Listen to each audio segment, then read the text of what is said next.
Саламатсыздар балалар, бүгінгі өтетін сабағымыз 106 сабақ. 2 немесе 3 амалдан тұратын әріпті өрнектер. Сен әріпті өрнектерді құруды, әріптің берілген мәнінде олардың мәндерін есептеуді үйренесің. Бірінші есеп. Өрнектерді оғы. 4 көбейту А бөлінген 2. 21 азайту С көбейту 3. 3 көбейту 5 қосылған X.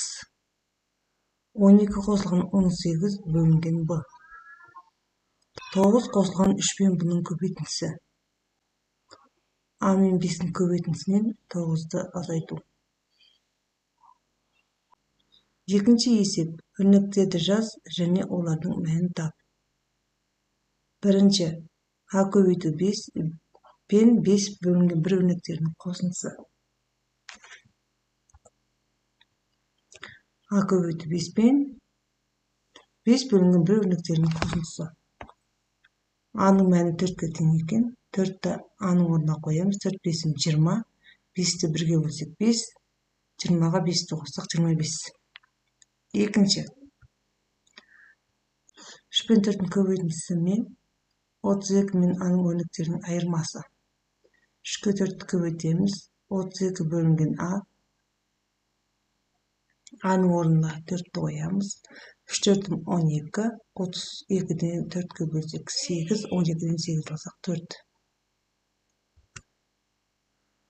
2 мен С-ның қосындысын 24 пен 19-ның айырмасына көбейту. С-ның мәні 3-ке тең. 2-ге 3-ті қоссам 5. 24-тен 19 алсам 5. 5-ті 5-ке көбейтсем 25. Келесі есеп. 100 бен 64-ның айырмасын 1 мен С-ның қосындысына бөлу. 100-ден 64 алсақ 36. С-ның орнына 3-ті қоямыз. 1-ге 3-ті қоссам 4. 36-ны 4-ке бөлсем 9.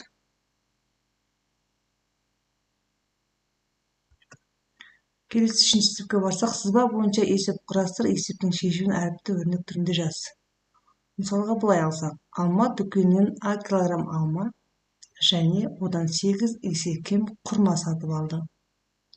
Алма жалпы қанша килограмм жеміс алды? Шешуі. А қосылған құрманыкін А бөлінген 8-ді аламыз. 8 есе кем болса.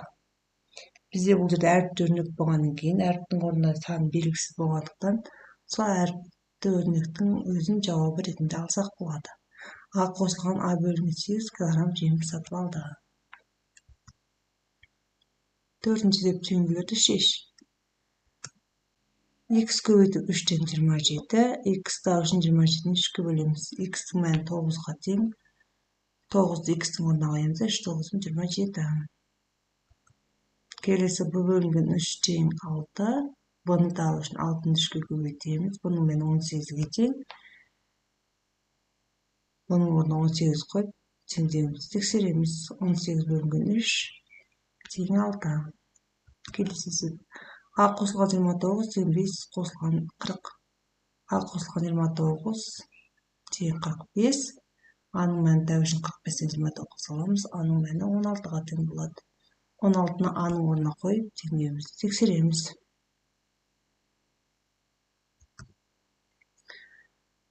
Каналға тіркеліп лайк басуды ұмытпаңдар, біз есебімізді қарай жалғастырамыз. 5-ші тапсырманың орнында қосындыны көбейтіндімен алмастыр. Мына жерде қол шатырлар берілген екен. Қол шатырларды санап шығайық. Әр қол шатырға С-дан берілді. 1, 2, 3, 4, 5, 6. Ол жерде 6 қол шатыр бар екен. Біз С-ны 6-ға көбейтеміз. Келесіде көбейтіндіні қосындымен алмастыр. 24 көбейту 3. 24-ті өз-өзіне 3 рет қосамыз. Бұ көбейту 5. Бұны өз-өзіне 5 рет қосамыз.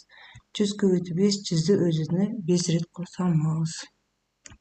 6-шы есепте ұзындығы 21 бөлінген А сантиметрге тең кесінді сыз. Мұндағы А 7-ге және 3-ке тең дейді. 21 бөлінген А. Аның орнына 7-ні қоямыз. 21 7-ге бөлсек 3-тен, 21-ді 3-ке бөлсек 7-ден. бізге 3 сантиметрлік және 7 сантиметрлік кесін сызу керек. Кесін дегеніміз балалар, екі жағында шектеуі бар түзу. Екі нүктемен шектелген түзу. Өздеріңіз есептеп, сызғыш арқылы 3 сантиметр және 7 сантиметр кесінді сызасыңдар. 7-ші есепте салыстыр. 26 азайту 19, 7 қосылған 4. 26-тан 19 алатын болсақ 7, 7-ге 4-ті қоссақ 11. Қай жағы үлкен? 11 жағы үлкен. 57 бөлінген 1, 57-ге тең болады. 57-тен 0 алсақ 57. 57 тең болады. 36-ға 8-ді қоссақ 44, 45 жағы үлкен. 1-ді 23-ге көбейтсек 23, 23-ті 1-ге өтсек 23. Теңдей аламыз. 8-ші есепте амалдардың орындалу ретін анықтап, дәптерге көшіріп жаз. А тең 5-ге, X тең 19-ға, B тең 9-ға, С тең 18-ге деп алып өрнектердің мәнін тап.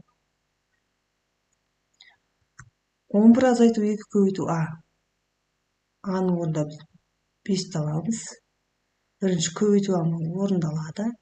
2 5-ім 10, 11-ден 10 алсаң 1 қалады.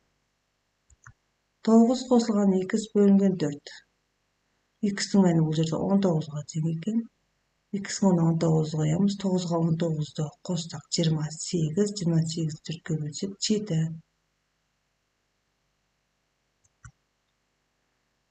9 көбейту 2 азайту Б, бұның мәні 9-ға тең. Бірінші көбейтуді орындаймыз. 2 9 18, 18-ін 9 қылсам 9.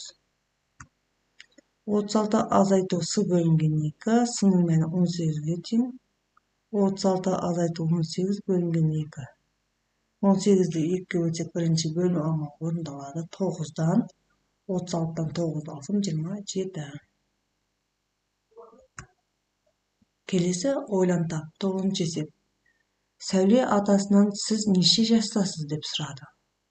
Атасы, егер менің жасымды 7 есе кеміткенде шыққан санды 7-ге кемітсең 3 шығады. Менің жасым нешеде екенін өзің таба ғой деді. Сәуленің атасы неше жаста? Менің жасымды дейді. Менің жасым деген белгісіз болып тұр. X деп алсақ болады. Шешу. Оны 7 есе кеміткенде жақша қалып қоямыз. 7 есе кемітсе 7-ге бөліп тұрмыз. 7-ге кемітсең 7-ні азайтамыз. 3 шығып тұр екен. Осы жерден 2 ұстау үшін бірінші теңдіктің минус 7-ні жақшаның сыртындағы минус 7-ні оң жағына ауыстырып аламыз. Плюс 7 қылып. Сол кезде 3-ке 7-ні қоссақ 10 шығады. X ұстау үшін 10-ды 7-ге көбейтеміз. X-тің мәні 70-ге тең болады. Теңдеуіміз дұрыс шыққанын білу үшін тексереміз. Яғни X-тің орнына 70-ті қойып тексереміз. 70-ті 7-ге бөлсем 10-нан 7-ні алсам 3. Яғни теңдеуіміз дұрыс. Сонда жауабы Сәуленің атасы 70 жаста екен.